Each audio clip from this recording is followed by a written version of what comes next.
నెల్లూరు నగర వైసీపీలో వర్గ విభేదాలు పార్టీపై ప్రభావాన్ని చూపిస్తున్నాయి. నియోజకవర్గ సమన్వయకర్త ఖలీల్ అహ్మద్ నేతలందరినీ కలుస్తూ తనకు సహకరించాలని కోరుతున్నారు. కానీ కొందరి నుంచే సానుకూల స్పందన వస్తుంది. అసలే ఓ వైపు ఎన్నికలు ముంచుకొస్తున్నాయి. ఇలాంటి పరిస్థితుల్లో అందరినీ సమన్వయపరచలేక తలపట్టుకునే పరిస్థితి నెలకొంది.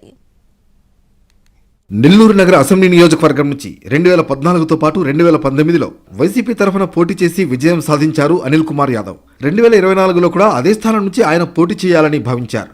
ప్రచారాన్ని కూడా ముమ్మరం చేశారు. కానీ పార్టీ అధిష్టానం ఆలోచన మరోలా ఉంది. అనిల్ను లోక్సభ అభ్యర్థిగా నరసరావుపేటకు పంపింది.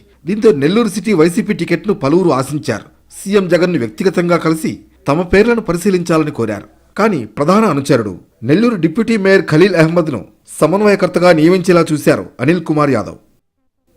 నెల్లూరు నగరానికి ఖలీల్ అహ్మద్ పేరు ఖరారు కావడంతో టికెట్ ఆశించిన వాళ్లతో పాటు పార్టీలోని సీనియర్లలో అసంతృప్తి వ్యక్తమైంది. అనిల్ ఎమ్మెల్యేగా ఉన్నప్పుడే వైసీపీ నేతలు గ్రూపులుగా విడిపోయారు. అనిల్కు చిన్నాన్న వరసయ్యే డిప్యూటీ మేయర్ రూప్ కుమార్ యాదవ్తో పాటు నెల్లూరు నగరాభివృద్ధి సంస్థ చైర్మన్ ముక్కాల ద్వారకానాథ్, పార్టీ సీనియర్ నేత వైవి రామిరెడ్డి సహా పలువురు కార్పొరేటర్లు అనిల్కు దూరంగా ఉంటున్నారు. అనిల్ను నరసరావుపేటకు పంపడంతో అందరికీ ఆమోదయోగ్యమైన నేతను నెల్లూరు నగరానికి నియోజకవర్గానికి ఎంపిక చేస్తారని భావించారు.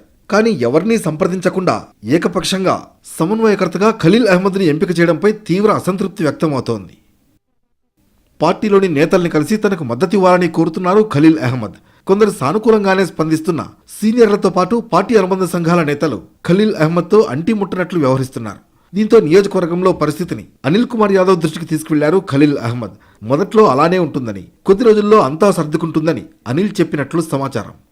నెల్లూరు సిటీలో పరిణామాలను వైసీపీ అధిష్టానం గమనిస్తోందని, త్వరలోనే నేతలతో సమావేశం నిర్వహిస్తుందని అనిల్ వర్గం చెబుతోంది. కానీ పార్టీ నేతల నుంచి మద్దతు లేకపోతే ఎన్నికల్ని ఎలా ఎదుర్కోవాలని ఖలీల్ అహ్మద్ అనుచర వర్గం కలత చెందుతోంది. వైసీపీ అధిష్టానం వెంటనే ఈ విషయంలో జోక్యం చేసుకుని నేతలందరినీ ఏకతాటిపైకి తేవాలని కోరుతున్నారు.